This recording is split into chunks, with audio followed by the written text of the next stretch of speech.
ganun din kay Lirio Agas Cortez at Julia Erika Agas Cortez na wala po silang maramdaman sakit o mga sakit. Natanggal po na yung karamdaman kay Lirio Agas Cortez. Yan po po yung wala na po. Mahal na Panginoon, hinihiling po namin din sa inyo, Panginoon, na sa kanilang biyahe, ay wala pong magkakasakit sa kanila.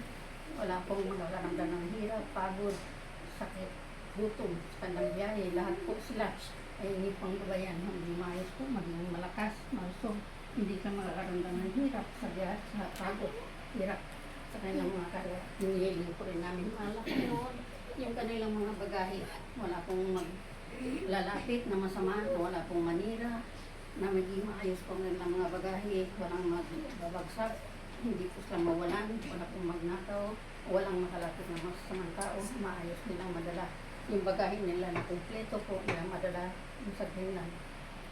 Hinihingi po namin mga patuloy po ng gabayan po sila sa lugar. Sa kanilang pagpunta doon, ay maging maayos po. Mahal na Panginoon, hinihiling po namin, wala pong imposible sa inyo, mahal na Panginoon na ang hinihiling. Lahat naman po ay binibigay niyo. Kung ano man po ang mga hinihiling namin sa inyo. Mahal na Panginoon, gabayan niyo po sila maging maayos po. Pagdating po ng Greenland, meron po silang matutuluyan na tirahan.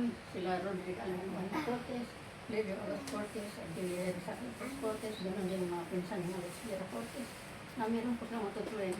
Yung pang tirahan nila Fredilina Bando Cortez, Albert Bando Cortez, na doon po sila magkasama-sama yung kwarto na nilisan nila. Francis Bando Cortez ay bigay sa kanila. Bigyan po ninyo ng malabot na puso, maunawain at maging buti po sa kanila yung gusto nila na Sylvian, yung makmak. Hindi po gagawa ng masama, hindi po gagawa ng mga kasiraan. Para sa kanila na ibigay po na maayos, yung kwarto maging maayos po pagdating nila, may matirahan sila maayos, ang tulugan at lahat may maayos po.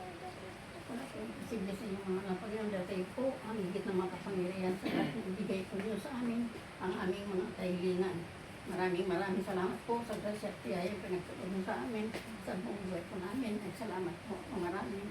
In Jesus' name. Amen! Thank you, Lord. Yeah.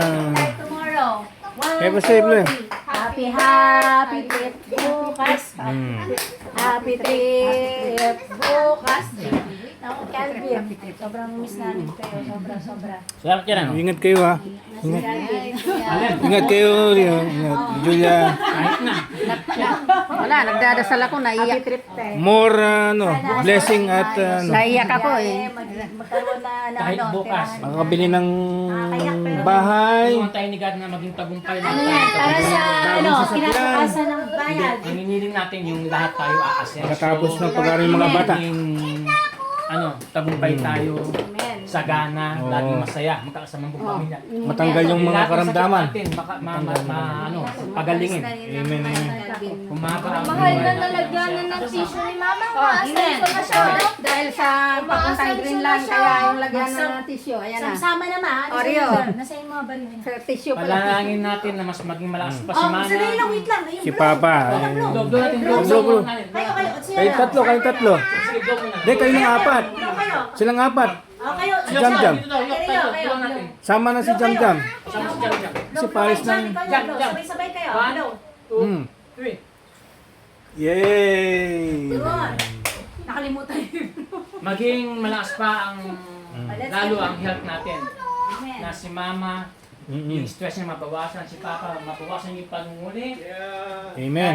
Kahit na yung condition ni Papa talagang limited ang brain pag sa natin na yung si Papa yung magbilago na maging maayos si Papa.